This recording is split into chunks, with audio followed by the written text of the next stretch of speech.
Habis main, kita pergi kedai mamak, makan, minum, lantak asat, balik rumah, terus lena. That one is dangerous. Sebab apa? Badan kita masih lagi penat. Dia belum fully recover. It take times. Oh, patutlah lepas main bola doktor tak join kita orang di mamak. Tak ada duit, tak ada orang belanja. Banyak juga lihat atau mendengar, ada juga orang mengatakan yang bersukan malam ni bahaya. Dia bahaya kalau tak dengar pada badan sendiri. Kalau kita paksa. You dah tahu penat hari tu, you sambung main. Bila kita paksa diri tapi tak dengar pada limitation tu body, yang tu yang jadi bahaya. Macam kata contoh, saya pernah operate lutut. Main bola, saya tak kena beria sangat. Sebab saya tahu walaupun saya dah rehab, tapi saya nak jaga lagi. Tak adalah aku nak beria, nak teka orang. Saya tak nak teka orang kan. Tapi prestasi doktor waktu jadi defend tu masih lagi tertinggi lah sebab orang tak lepas lagi. Lupa diri jap mana tu. Dia lupa diri jap. Balik rumah lepas tu sakit. Sakit.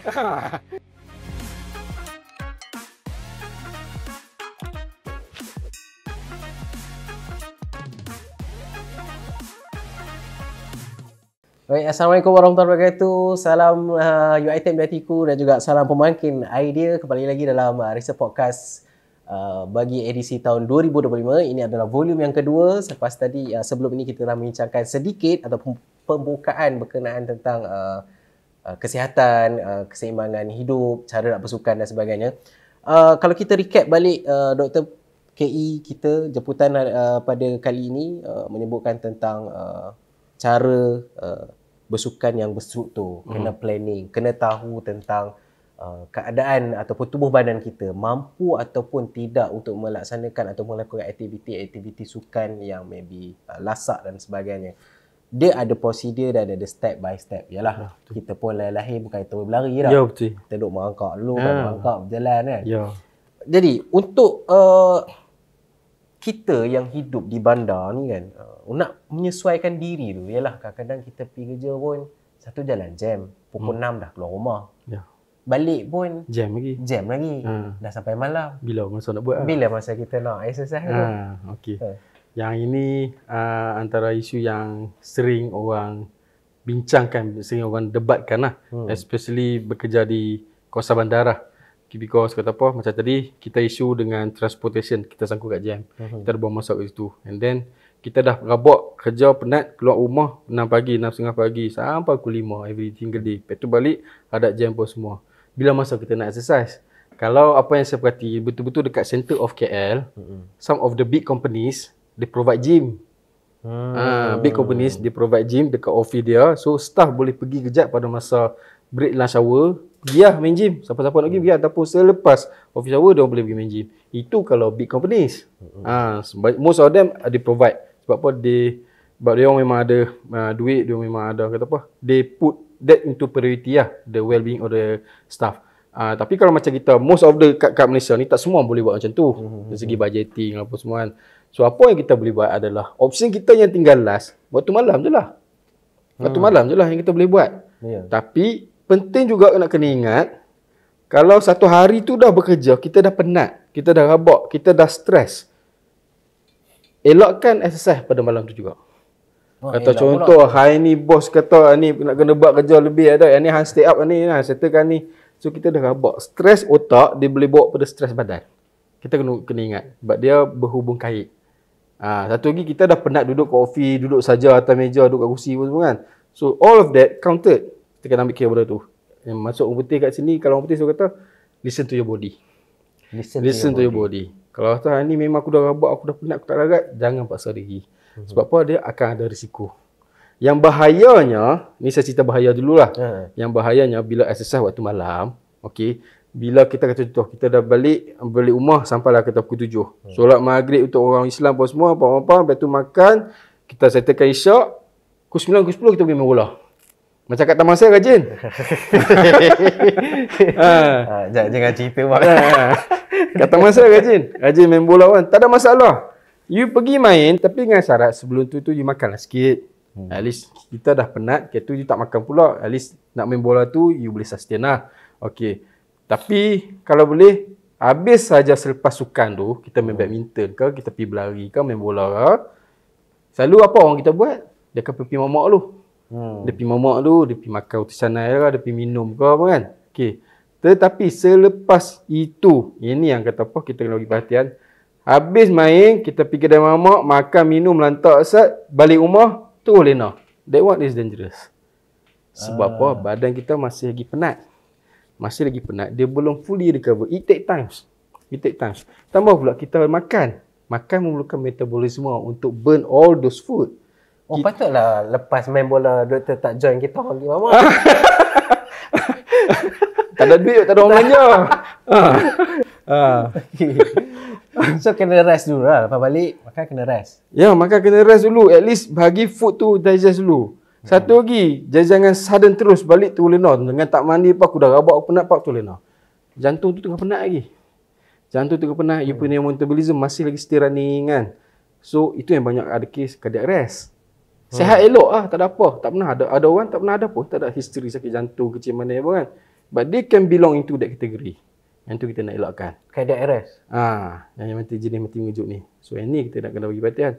Tapi janganlah takut. Janganlah pada tak nak lah kata, tak nak lah pergi exercise malam. Sebab ini dah jadi trend. Bukan kat Malaysia saja, worldwide. Worldwide pun dia akan exercise pada waktu malam. Dan ada advantage, ada significant benefit dia kat situ kak. Sebab apa? Dia akan satu, kalau kita buat betul, kita akan tidur dengan lebih lena.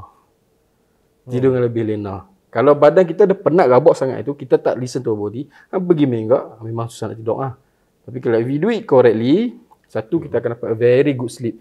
Sleep ni adalah salah satu recovery yang paling berkesan. Yang paling berkesan yang orang ambil mudah. Inilah recovery yang paling penting untuk atlet. Dia bukannya sebab kata apa untuk recovery dia nak kena buat massage lah, dia nak kena buat apa stretching lah, dia nak kena apa berendam ais kau kan pun tak. Yang paling penting dalam research is sleep. Dia akan bantu untuk kita mudah lagi untuk tidur, dan satu lagi bagi at the same time bagi longevity. Jantung you lebih kuat. Maksudnya dalam kita nak lakukan atau kita nak sihat, ada kesejahteraan hidup yang baik, keseimbangan, tidur tu adalah selalu komponen yang penting. Iya, betul. Untuk dewasa berapa agak-agak? 6-8 jam sehari.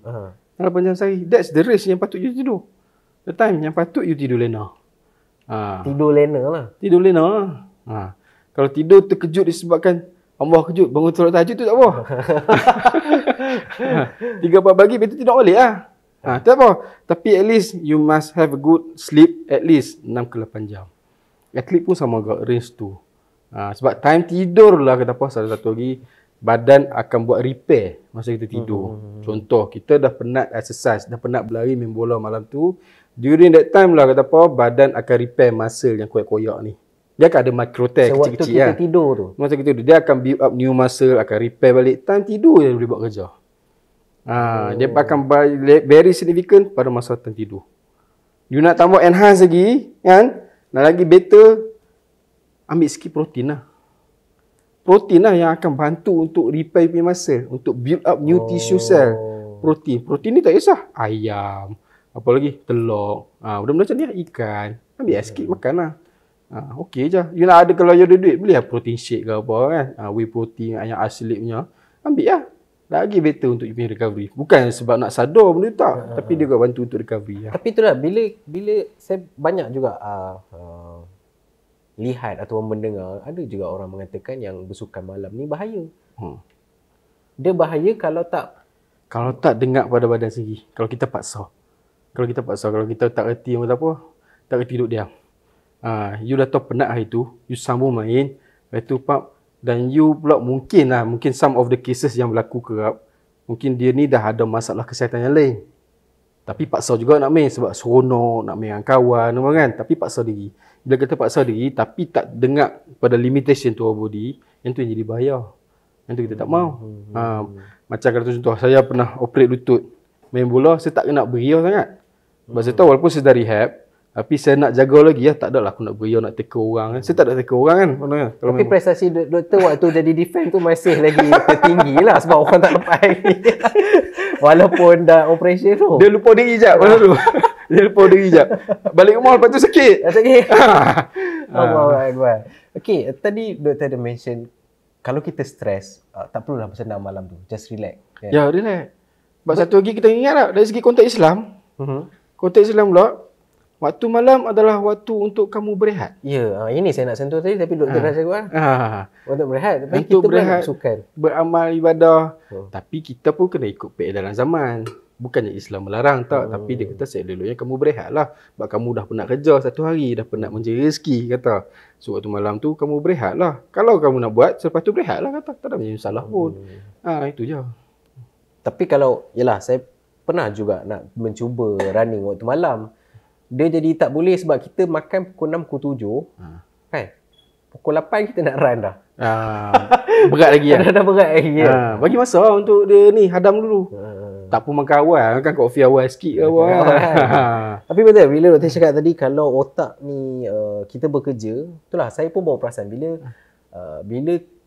kita bekerja masuk kelas, selalu lah kalau kita masuk kelas balik mesti penat. Ya betul. Bagi kita bercakap. Dekat depan sudah walaupun bercakap tu ya betul, kita penat otak. Saya kan saya seorang je rasa macam tu. Ya betul. Ya, tapi memang dia memberi kesan lah ya, pada betul. badan juga. Ya. Mungkin doktor boleh share sikit cara bersukan dengan betul supaya ialah mengelakkan macam kita sebut tadi cardiac arrest, kan jantung lah. Okey, yang first macam contoh kita punya Kementerian Kesihatan dengan WHO, World Health Organization pun dah keluar guideline. Dah lama dah. Okay, dah keluar guideline. Then latest one I think around 2020 WHO keluar ataupun 2022 2023 tak ingat. Okay, tetap sama, cuma ada improvement sikit saja beza. This I guess good range untuk time of range untuk you exercise adalah dalam 150 minit seminggu. 150 minit seminggu. So yang ni you bagi lah. Yang ni yang minima. Seminggu. Minima. You can do more kalau you nak. Kalau you dah mampu, you dah fit, go for more. Tak ada masalah. Tapi yang di awal disarankan 150 ni pandai-pandailah bahagi. Sama kalau sehari ambil 30 minit, lepas lah. Kenapa dia kata selalu 30 minit? Kalau KKM, kalau kita tengok guideline dia exercise, minimum 30 hari. 30 hari pula. Minimum 30 minit exercise. Sebab apa? 30 minit exercise tu, masa during that time tu lah baru kita punya sistem fat burning. Fat burning akan terjadi. Fat burning dia lambat nak terjadi sebelum 30 minit. Tak. If you want to burn fat, then you should exercise minimum 30 minit and more. Oh, maksudnya kalau kita exercise 15 minit dah tak jadi lah. Tapi ada cara dia. If you want to exercise lower than that, yang KKM buat dia adalah syarat yang mudah. Untuk orang mudah faham. Dia tak nak bagi pening-peningan untuk rayaan. Tapi by time, research pun dah kata, kalau you tak ada masa, you can do any exercise within 20 minutes kan. You can go for high intensity training. High intensity training maksudnya macam contoh circuit training, Tabata. Pernah dengar Tabata? Tak pernah. Tabata ni dalam 4 minit exercise dia ada berapa saat? 8 tak saat saya. 10 saat buat, 20 saat rest tak saat saya. Ke 20 saat buat, lebih kurang tu lah, saya lupa. Okay. Tapi daripada masa you buat 20 saat tu, you dah kena go all out. All out kau. You kata apa? 20 minit push up kau 20 minit, 20 saat, 10 second rest. Itu sama orang pergi buat benda lain pula, buat sit up ke apa kan, tak kisah. In within 4 minutes, you can do for dalam 3 set. Dah cukup. Because that one will challenge you punya metabolism. Ini sebab kalau dalam running, sebab saya pun baru run kan. Kita panggil, kalau running kita panggil interval. Yes, interval training pun boleh. 400 kita run pace 5. Lepas tu lepas 400 meter kita rest dalam seminit 30 saat. Rest kejap. Berjalan lah tapi berjalan movie. Tapi lepas 1 minit 30 saat tu habis, kita run balik 400. Boleh juga. Sampai 10 that kali one pun kali. sesuai. Yang tu kata 30 minit ni adalah secara umum. Cara nak exercise secara umum tu kan. Tapi you can do that. Interval training, circuit training, Tabata, very good. Itu satu jenis exercise. And then you dah tahu masa, kemudian you cari time the best day untuk you exercise. Bila yang you boleh lakukan exercise tu, you nak buat apa? Petang ke, malam ke, tengah hari ke. Ada je orang yang rajin pergi gym. Kat gym ni, tengok lunch hour kat gym FSR, ada je orang datang. Staff datang. Lunch hour? Ya, ada je staff datang. Kita tengok, ya betul. Sebab dia kata, that's the time yang dia boleh commit. Orang-orang yang macam ni yang kata, ni orang yang high disiplin tau. Bukan senang tau nak buat exercise time lunch hour. Betul. Kita standard orang kita, orang Melayu, kan? Lah jom pergi makan lu, pergi melantak lu, mamak lah, pergi season 2 ke, season 7 kan, pergi makan lu. Pergi main bola pun, pergi mamak kan. Betul. Tapi orang macam ni high disiplin. Kena paksa diri lu.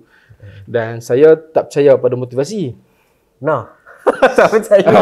Saya tak berpegang pada motivasi. Saya berpegang pada disiplin. You kena disiplin, paksa diri you. Tergerak lah. Tidak lama jadi habit. Kalau motivasi kita duk cakap juga. Kalau kita tetap bergerak tak jadi Tak kan. ada juga. Okey, baik. Itu antara permulaan yang kita boleh buat supaya mengelakkan kejadian-kejadian yang serius lah. Macam, yalah. Macam saya cakap tadi, saya pun mula running. Saya awal-awal saya running tu, 1 kilo sekali hantam. Okey. Hantam. Tanpa tengok heart rate. Okey. Oh, heart rate 174. 78. Nasib ada kawan lah. Dia cakap, ini jangan buat selalu. Tinggi. Tinggi. Zon 5. Lepas tu barulah saya tahu kiraan heart rate. Ada zon 1, zon 2, zon 3. Maksimum. Dulu kita tak tahu.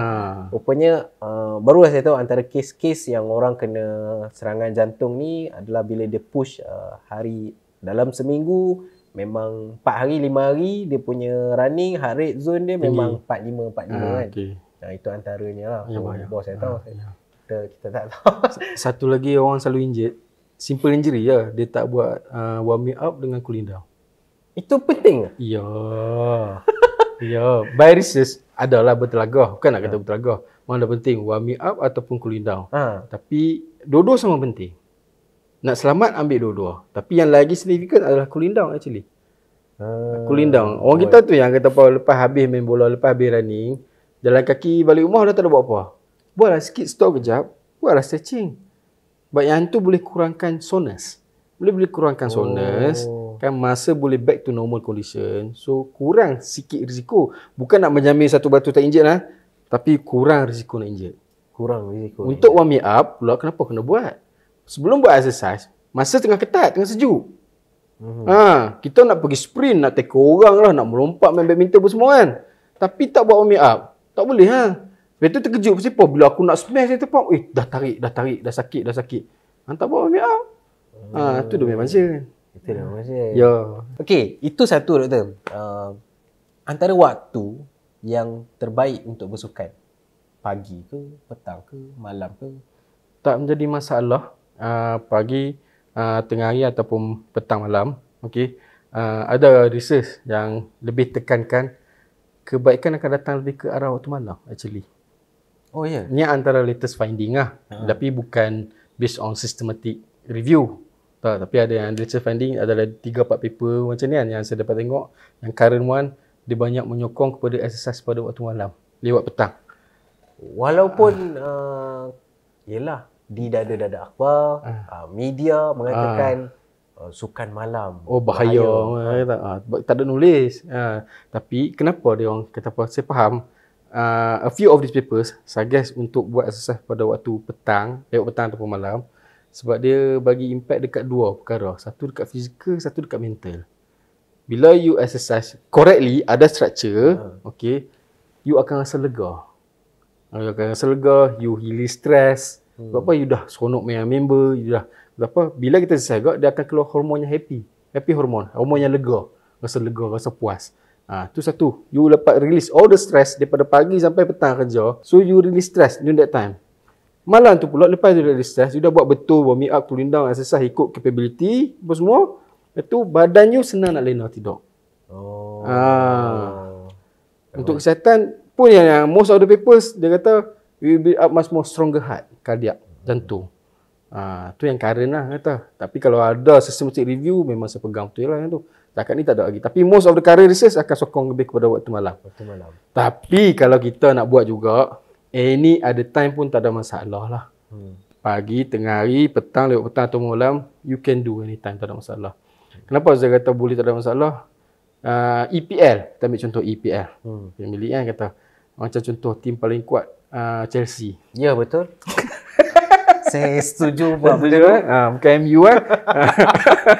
Bukan MU kan? Okay. Kalau time pre-season, kita boleh nampak dia akan buat double session. Ada yang paling gila dia pernah buat 3. Paling gila ni pada masa Antonio Conte. Dia buat pagi, tengah hari dengan malam dia buat. Tapi selalunya double session dia akan buat pagi dengan malam. Pagi dia buat sikit, malam dia hentam. Tak kisahlah, tapi either tu takkan ada dua-dua yang sama-sama high intensity. Oh, dia satu session high intensity, satu session low sikit. Low. Kalau ni high, rabak player, memang injured player. Tapi nak tunjuk kat situ juga, top team profesional yang memang backup by pros, yang coaches yang memang pro, memang license certificate yang paling tinggi pun tak ada masalah. You nak exercise pagi ke, petang ke, malam pun boleh. No wonder lah Chelsea dia menang World Cup. Oh betul. Tiba lah sedikit selingan. Okay doktor, kalau kita dah alami injury, so macam mana kita nak recover tu? Okay, nak alami injury, tak pada saya, tak kisah apa-apa jadi injury, peringkat awal kita manage tu penting.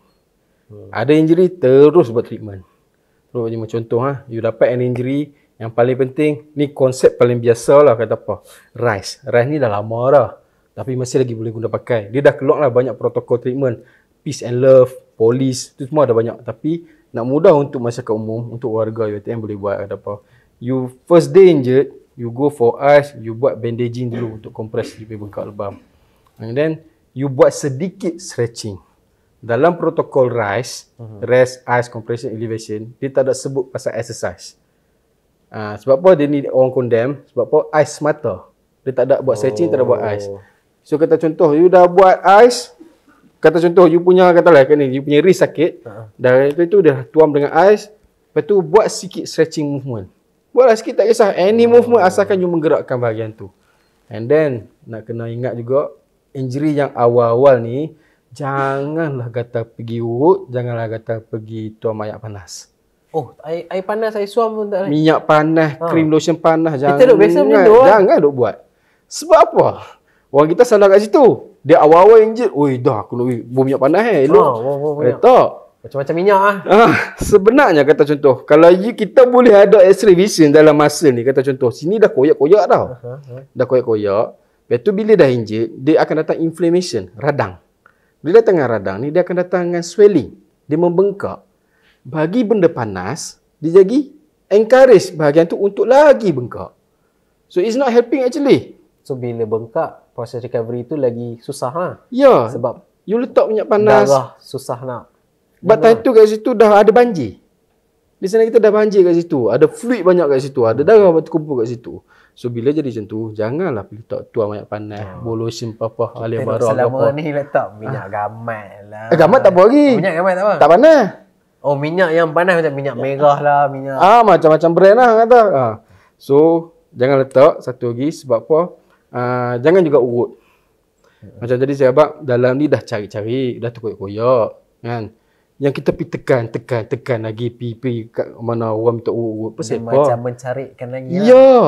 Faham. Tapi kena ingat, massage dengan air panas ni, bukan apa, tuang panas ni tak salah pun. Dia bagus untuk recovery. Tapi bila boleh buat? Selepas bengkak tu dah susut. Oh.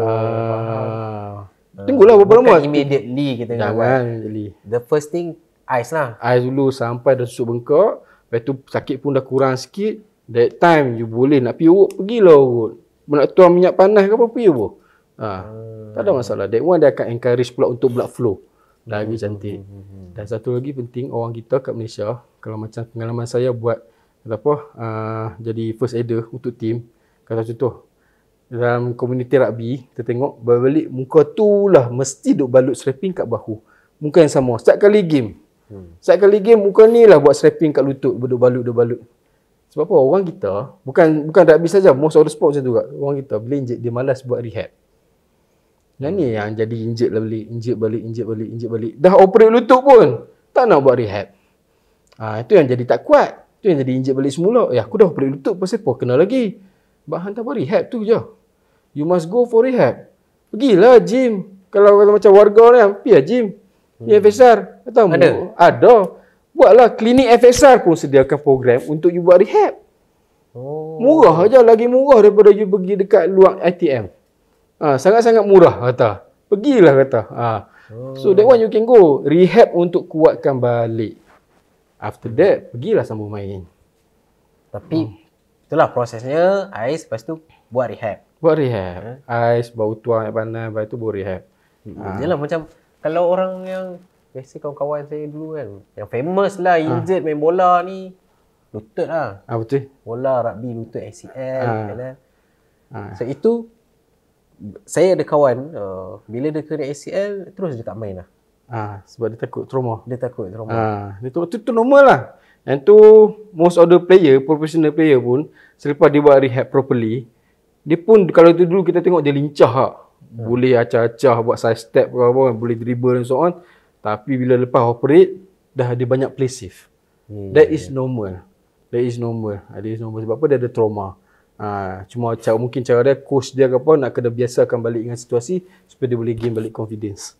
Tapi boleh lah main macam biasa. Boleh je dengan syarat dah lepas operate ACL dia ada tempoh dia kena patuh. Tempoh dia kata macam ada paper last year 2024 saya tengok dekat PubMed lah paper return to sport from ACL reconstruction.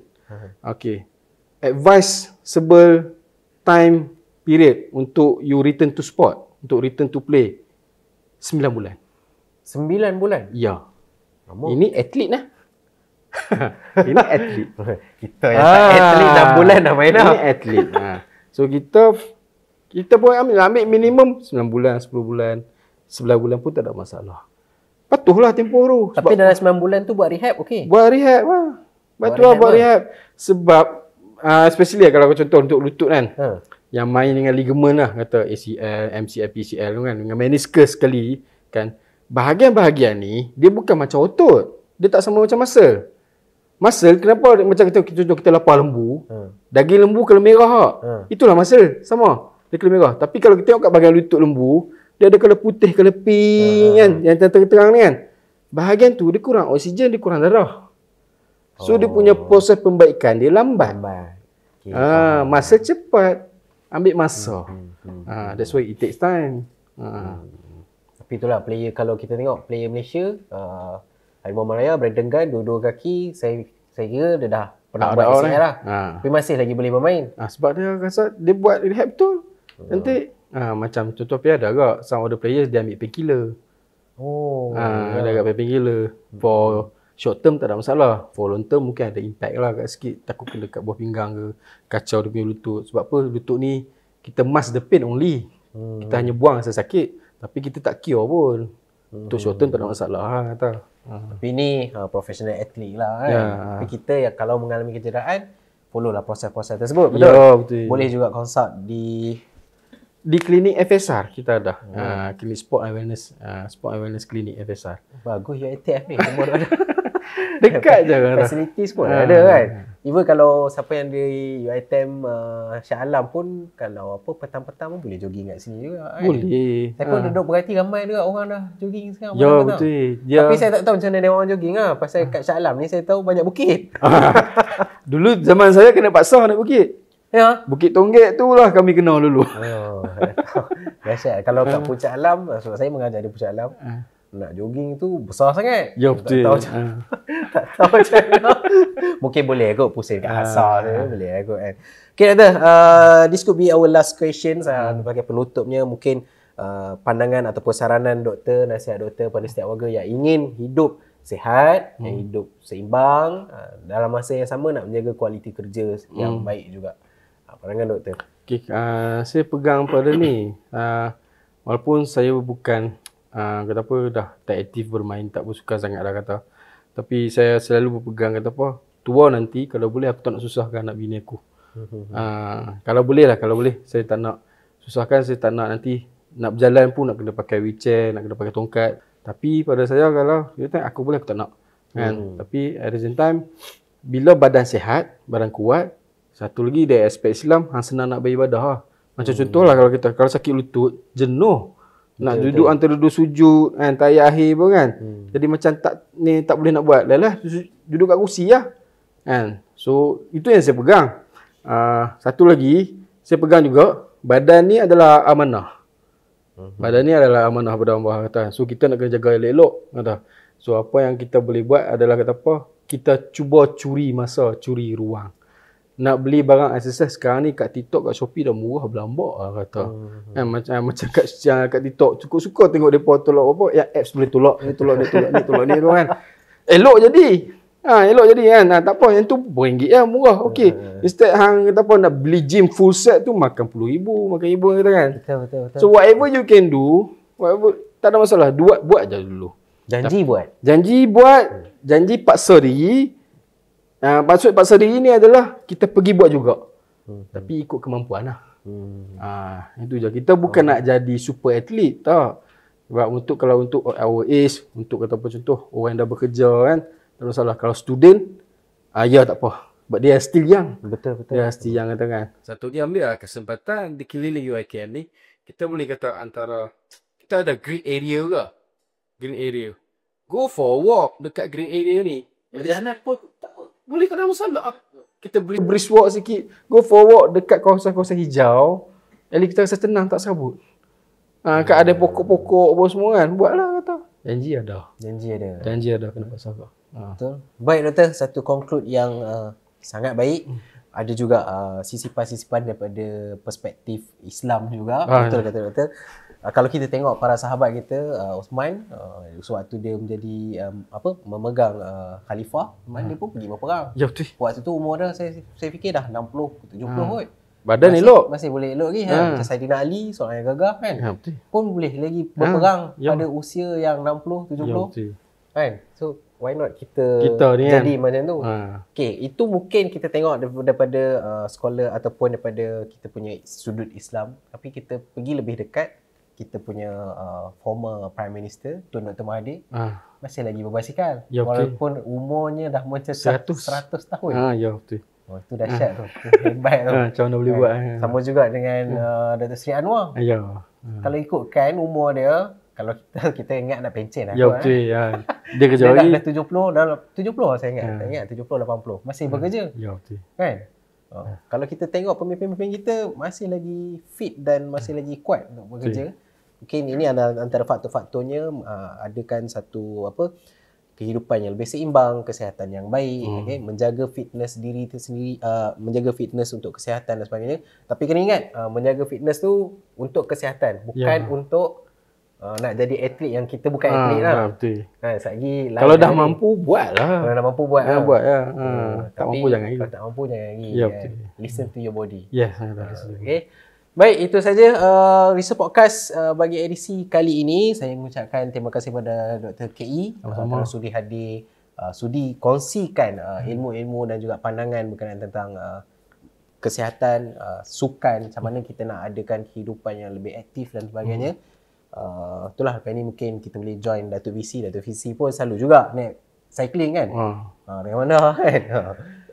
So itu saja untuk Research Podcast kali ini. Kita akan bertemu lagi dalam Research Podcast yang lain dengan isu-isu ataupun topik-topik yang lebih menarik yang akan dibincangkan untuk setiap warga. Mungkin dari perbincangan ini warga boleh mengambil sedikit ilmu ataupun sedikit pandangan. Mungkin ada ruang-ruang juga yang boleh dikajikan menjadi satu subjek ataupun topik penyelidikan. Jadi jumpa lagi dalam Research Podcast yang dibawakan oleh Jabatan Penyelidikan dan Inovasi. Assalamualaikum warahmatullahi wabarakatuh. Terima kasih kerana mendengarkan podcast. Terima kasih kerana mendengarkan podcast dibawakan oleh Jabatan Penyelidikan dan Inovasi. Oleh Jabatan Penyelidikan dan Inovasi. Ikuti perkembangan dan info terkini. Ikuti perkembangan dan info terkini tentang penyelidikan dan inovasi UiTM, terutama di platform media sosial kami, terutama di Facebook Jabatan Penyelidikan dan Inovasi UiTM dan juga Instagram kami JPI_UiTM. Dan jangan lupa untuk menekan butang subscribe. Dan jangan lupa untuk menekan butang subscribe di YouTube JPI UiTM ke semua video terbaru bagi mengikuti kesemua video terbaru termasuklah terima kasih dan teruskan mengikuti perkembangan terbaru dan teruskan mengikuti perkembangan terbaru Jabatan Penyelidikan dan Inovasi UiTM.